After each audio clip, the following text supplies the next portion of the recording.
கிறிஸ்துவில் பிரியமானவர்களே, ஆண்டவராகிய இயேசு கிறிஸ்துவின் நாமத்திலே உங்கள் யாவரையும் வாழ்த்தி ஆசீர்வதிக்கிறேன். இந்த நாளுக்கென்று தேவன் நமக்கு அருளி இருக்கும் ஜீவ வார்த்தை நியாயாதிபதிகளின் புஸ்தகம் 14ஆம் அதிகாரம் 14ஆம் வசனத்தில் உள்ளது.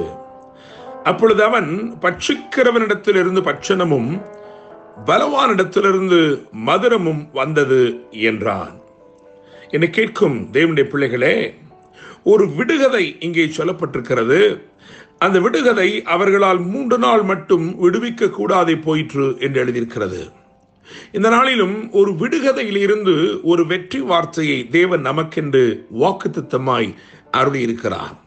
என கேட்கும் தேவனுடைய பிள்ளைகளே, சிம்சோன் என்னும் ஒரு பராக்கிரமசாலியின் அவனுடைய வாழ்க்கையில் நடந்த சம்பவங்கள் அவைகளைத்தான் இந்த 14ஆம் அதிகாரம், 15ஆம் அதிகாரம் மற்றும் 16ஆம் அதிகாரத்திலே எழுதியிருக்கிறது. சிம்சோன் அவன் திம்னாத்தூர் திராட்சை தோட்டங்கள் மட்டும் வந்தபோது ஒரு பாலசிங்கம் கர்ச்சித்துக் கொண்டே அவனுக்கு எதிராக வந்தது என்று எழுதியிருக்கிறது. என்னை கேட்கும் தேவனுடைய பிள்ளைகளே, ஒரு சிங்கம் அவனுக்கு எதிராக வருகிறது, அதுவும் நினையாத இடத்திலிருந்து வருகிறது. திராட்சை தோட்டத்திலே சிங்கத்திற்கு என்ன வேலை என்று நான் சிந்திக்கிறேன். ஆனாலும் பாருங்கள், சற்றும் எதிர்பார்த்திராத விதத்திலே, எதிர்பார்த்திராத இடத்திலிருந்து அவனுடைய பிரச்சனை என்பது கர்ச்சிக்கிற ஒன்றாய் சீறி பாய்ந்து வருகிறது.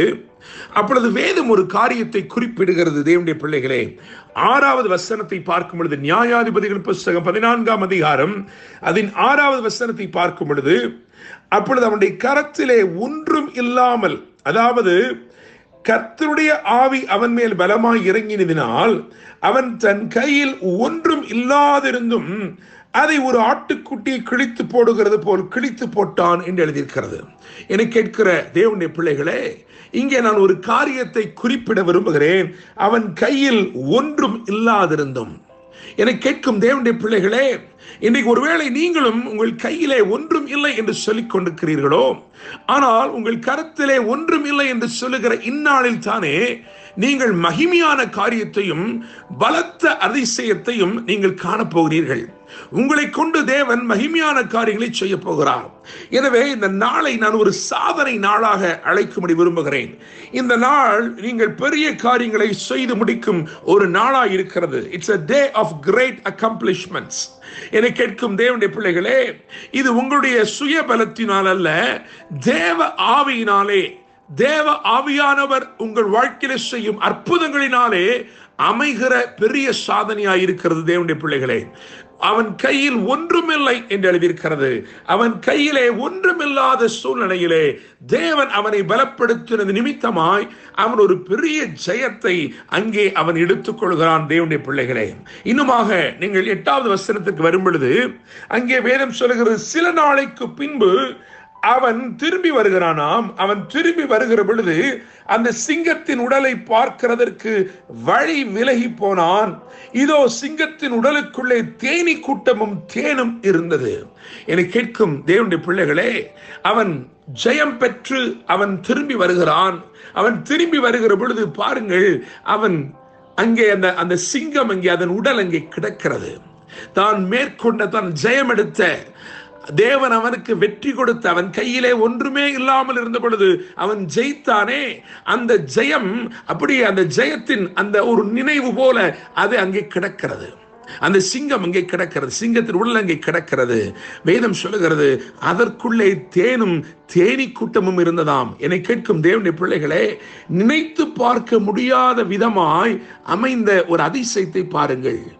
வெற்றி பெற்று போனான், இப்பொழுது திரும்பி வருகிறான். அவன் நினைக்க முடியாத விதமாய் நன்மை அவனுக்காய் காத்திருக்கிறது. நாற்றம் எடுக்கக்கூடிய இடத்தில் இருந்து நினைத்திராத நன்மை புறப்பட்டு வந்தது.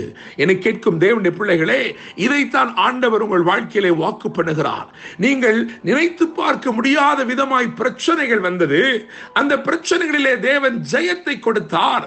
அது முடிந்து போனதை நினைத்தீர்கள். ஆனால் தேவன் சொல்லுகிறார், இல்லையப்பா, அந்த பிரச்சனையிலே நீ ஜெயம் எடுத்தாயே, உனக்கு எது தீமை செய்ய வந்ததோ, எது தீமை செய்யும்படிக்கு பலன் கொண்டு எழுந்து உனக்கு விரோதமாய் நின்ற வந்ததோ அதில் இருந்து உனக்கு நான் நன்மையும் நான் கொண்டு வரப் போகிறேன். இதுதான் கர்த்தர் இன்றைக்கு அனுப்புகிற வார்த்தை. என கேட்கும் தேவனுடைய பிள்ளைகளே, இந்த சூழ்நிலை ஏன் வந்தது? நான் திராட்சை தோட்டங்களுக்குள் தானே நடந்து போனேன், ஏன் இப்படியாக என் மேல் வந்தது?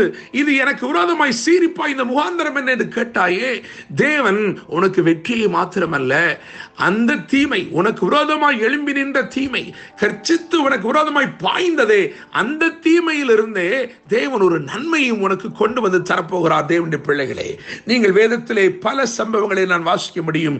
யாத்திராமத்தின் புத்தகம் 2ஆம் அதிகாரம் 6 முதல் 9 வரையுள்ள வசனங்களை வாசித்து பார்க்கும் பொழுது, எங்கே இருந்து கொடுமையான சட்டம் பிறந்ததோ அங்கே இருந்து கனிவான சகாயமும் கிடைத்தது. தேவனுடைய பிள்ளைகளே, 1 சாமுவேல் 19ஆம் அதிகாரம் 19, 20 ஆகிய வசனங்களையும் அதை தொடர்ந்துள்ள வசனங்களையும் வாசிக்கும் பொழுது, தீமை செய்யும்படிக்கு புறப்பட்டு வந்தவர்களே தீர்க்க தரிசனம் உரைக்க ஆரம்பித்தார்கள்.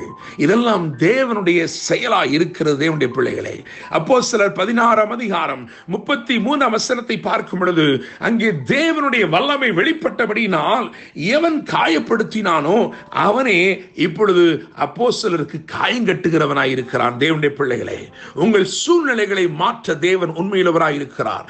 நீங்கள் நினைத்து பார்க்க முடியாத விதமாய் வெற்றியை தருகிற தேவன், நீங்கள் சற்றும் நினைத்து பார்க்க முடியாத விதமாய் உங்களுக்கு நன்மையானதையும் தேவன் பிறப்பிக்கிறார். அந்த நன்மை எங்கிருந்து புறப்பட்டு வருகிறது என்பதை யோசித்து பார்க்கும் பொழுது அது ஆச்சரியமாயிருக்கிறது. இவை எல்லாவற்றிலும் தேவனுடைய கரத்தை நாம் பார்க்க முடிகிறது. இந்த நாளிலே நான் நம்புகிறேன், விசுவாசிக்கிறேன், உங்கள் வாழ்க்கையிலே நீங்கள் நினைத்து பார்க்க முடியாத இடத்திலிருந்து நன்மையை கொண்டு வந்து உங்களுக்கு அருளி உங்கள் வாழ்க்கையை விசேஷப்படுத்தி ஆசீர்வதிக்க போகிறார். என்று அன்புடன் pastor Daniel Moses. God bless you.